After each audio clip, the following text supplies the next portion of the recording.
Increasingly in New Zealand, we're finding that children are growing up in households where all the adults present are working.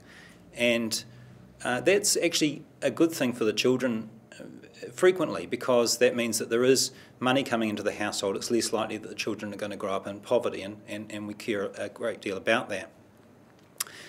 We're not suggesting that all parents should work all the time, especially when the children are young, but what we do want to emphasise is the importance of parents keeping some kind of connection to the paid workforce.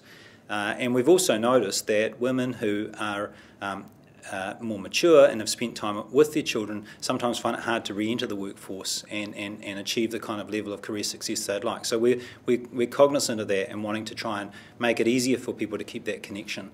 In terms of the recommendations we've made, a couple of things really. The first is that we're suggesting that the core per child hour subsidy actually be increased for children whose parents are working.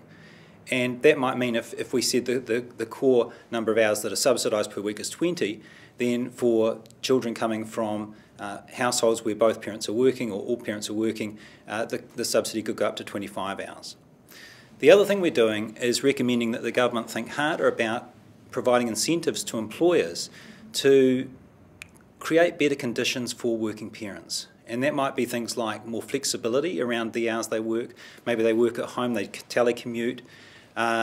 Also thinking about matching some of the government's paid parental leave.